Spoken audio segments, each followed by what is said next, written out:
Hello students, so welcome back to the channel Students Corner। अब जैसा कि मैंने बोला था कि हम लोग साइंस के 10th चैप्टर जो कि है आपका लाइट, उससे अपने इस प्लेलिस्ट की शुरुआत करने वाले हैं। सो उसी तर्ज पे जो हमारा पहला चैप्टर जो हम पढ़ने वाले हैं वो होगा chapter number 10 which is light.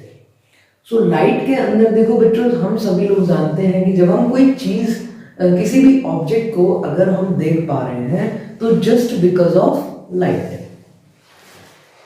कोई भी जैसे कोई भी ऑब्जेक्ट है उस पर कोई भी लाइट रेज पड़ती हैं, मतलब इंसिडेंट होती हैं किसी, जैसे लाइट से कि में ये मार्कर है, अब मैं इसे देख पा रहा हूँ। सो जस्ट बिकॉज क्योंकि बल्ब से कोई लाइट सोर्स है और वहां से कुछ लाइट रेज आ रही हैं, वो रेज इस पर पड़ रही हैं और इस पर इंसिडेंट होने के बाद मेरी आंखों तक रिफ्लेक्ट हो रही हैं।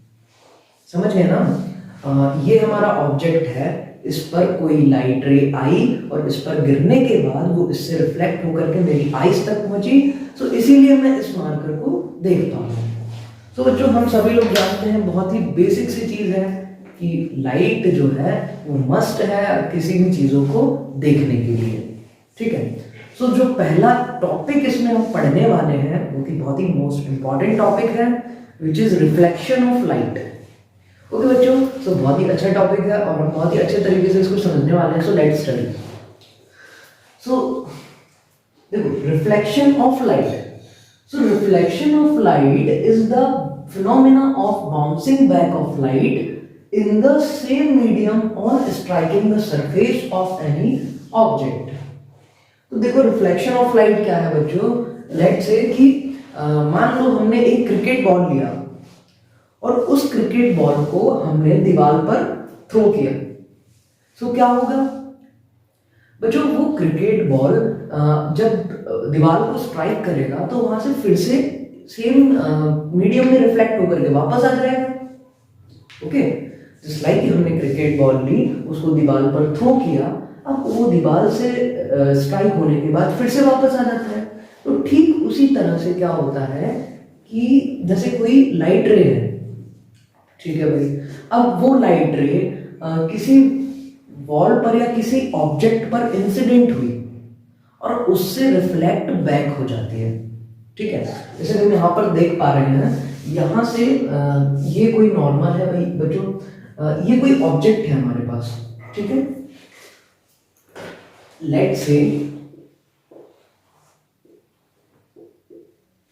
AB is a object. अब कोई लाइट रे आती है जो कि इस तरह से इस ऑब्जेक्ट पर इंसिडेंट होती है। ठीक है बच्चों, तो अब इंसिडेंट होने के बाद वो उसी मीडियम में वापस से रिफ्लेक्ट हो जाती है। जैसे यहां पर कोई इंसिडेंट रे आई और वो इसी मीडियम में वापस रिफ्लेक्ट हो गई। क्लियर है ना? अब देखो, इन reflection path of light rays changes without change in any medium. ठीक है, मतलब कि जो लाइट रेज है बच्चों, उनका पाथ तो चेंज हुआ बट उनका मीडियम चेंज नहीं हुआ। देखो, आओ समझते हैं इसको, ये क्या चीज है। तो यहां पर बच्चों ये लाइट रे आ रही है, ठीक है, सो ये इस पाथ से आ रही है। अब रिफ्लेक्ट बैक होने के बाद रिफ्लेक्ट होकर के वो इस पाथ से जा रही है, तो इस पाथ में वापस तो नहीं आई ना। सो देखो, आफ्टर रिफ्लेक्शन जब वो स्ट्राइक किया, इस रे ने इस ऑब्जेक्ट पर स्ट्राइक किया, तो वो अपना पाथ तो चेंज कर लिया, लेकिन क्या मीडियम चेंज किया?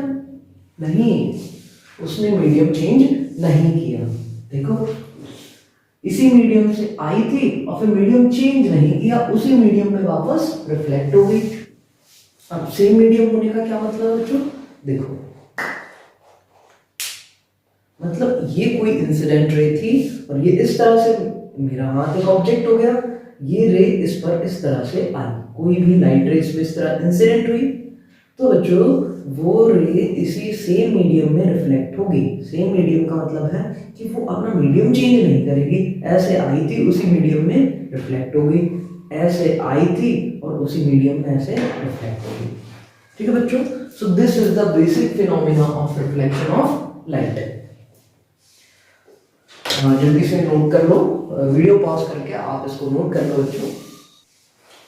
तो अब हम बात करेंगे कि रिफ्लेक्शन जो है वो कितने टाइप का होता है। ये जो रिफ्लेक्शन है वो कितने टाइप का होता है, तो हम देखेंगे मेनली 2 टाइप्स का रिफ्लेक्शन होता है बच्चों। कितने टाइप्स का रिफ्लेक्शन होता है? Only 2 types.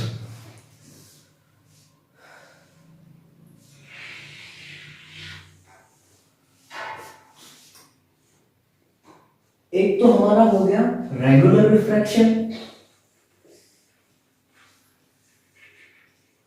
रेगुलर रिफ्लेक्शन, और जो दूसरा रिफ्लेक्शन का टाइप है वो हो जाएगा डिफ्यूज्ड या इररेगुलर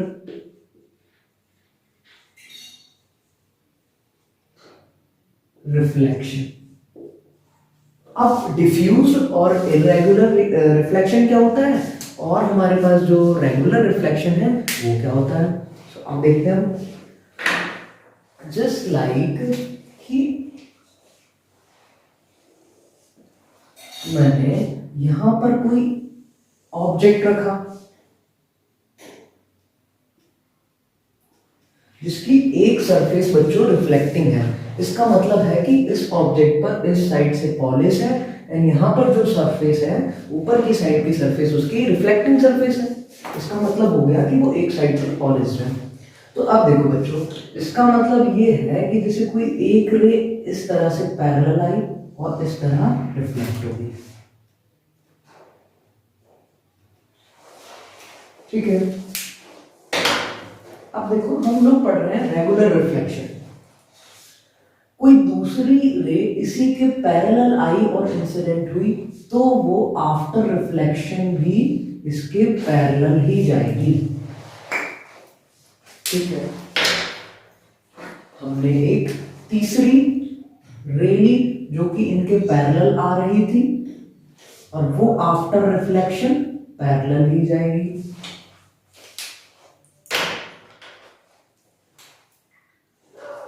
आई होप कि आप लोगों को अच्छे समझ आ गया होगा। देखो रेगुलर रिफ्लेक्शन में क्या है, अगर ये जो सरफेस है हमारी वो स्मूथ हो, जो हमारी सरफेस है वो स्मूथ होना चाहिए, ठीक है, अच्छी तरह से, दैट मींस पॉलिश्ड है, स्मूथ सरफेस है। तो बच्चों क्या होगा कि यहां से मान लो यहां से कोई रे आई तो वो इस तरह से हमारी रिफ्लेक्ट हो गई।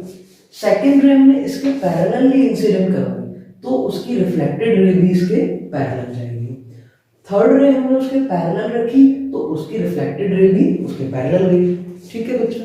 देखो भाई अच्छे समझ आ गया हमें कि रेगुलर रिफ्लेक्शन क्या है, कोई रे आई और इसके पैरेलल आई तो वो उस तरह से रिफ्लेक्ट हुई। सेकेंड रे उसके पैरेलल आई तो वो रिफ्लेक्शन भी उसके पैरेलल हुई।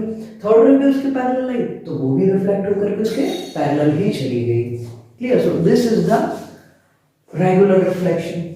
तो अब बच्चों इरेगुलर रिफ्लेक्शन क्या होगा, एक उबड़ खाबड़ सरफेस है। कैसी सरफेस है बच्चा? उबड़ खाबड़ सरफेस, ठीक है। अब कोई एक रे तो इस तरह से आई और वो इस तरह रिफ्लेक्ट हो गई। सेकेंड रे हमने इसी के पैरेलल लेके आए थे लेकिन पता चला वो इस तरह से रिफ्लेक्ट हो गई। अभी भी कोई दिक्कत नहीं है, हमने एक और रे ली, इसके पैरेलल ही लाए थे लेकिन वो इस तरह रिफ्लेक्ट हो गई।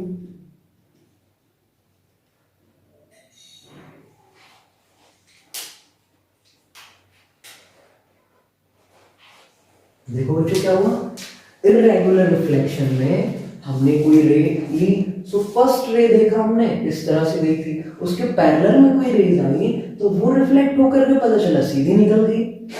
तीसरी कोई रे ली तो वो रिफ्लेक्ट होकर के और उल्टा चली गई।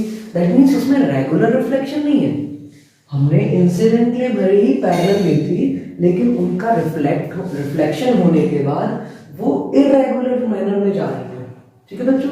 सो जैसा कि हमने देखा इररेगुलर रिफ्लेक्शन है, इसको हम क्या बोलेंगे, इररेगुलर रिफ्लेक्शन, एंड ये हो जाएगा हमारा रेगुलर रिफ्लेक्शन। सरफेस रफ होती है, रिफ्लेक्टिंग सरफेस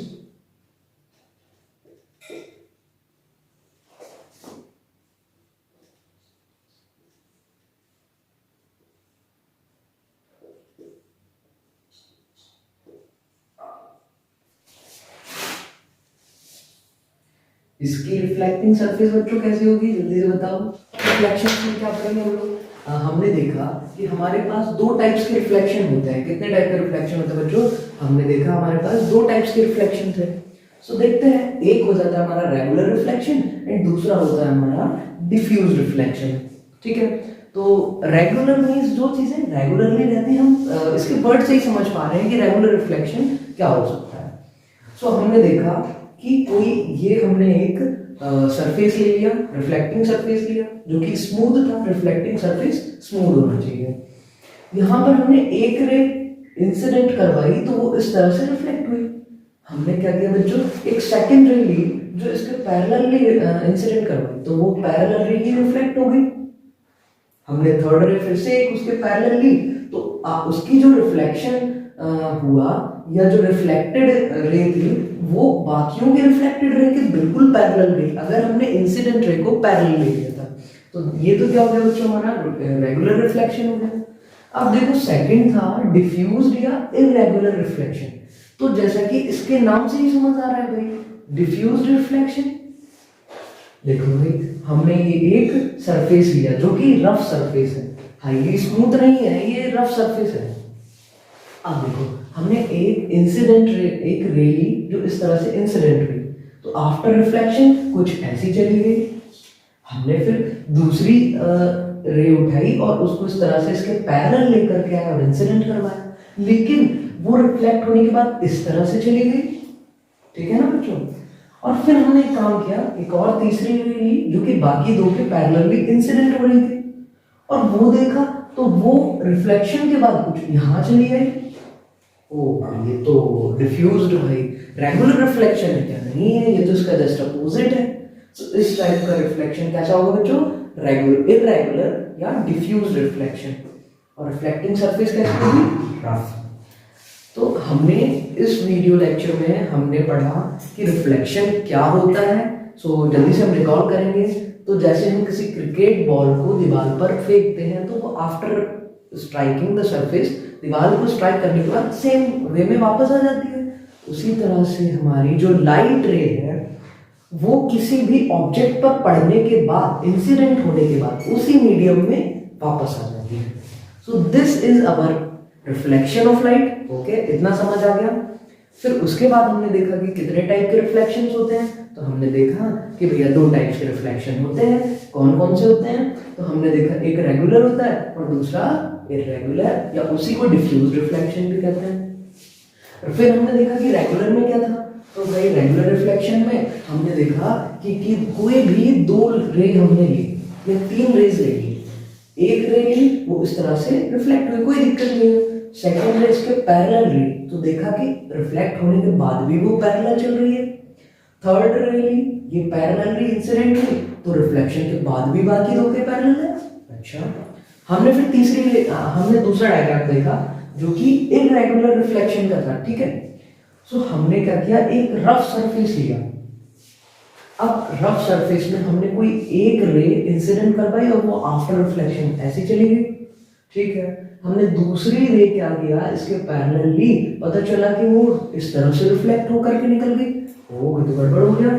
फिर तीसरी रे जो थी बच्चों को हमने इंसिडेंट करवाई, वो तो और उल्टी चली गई।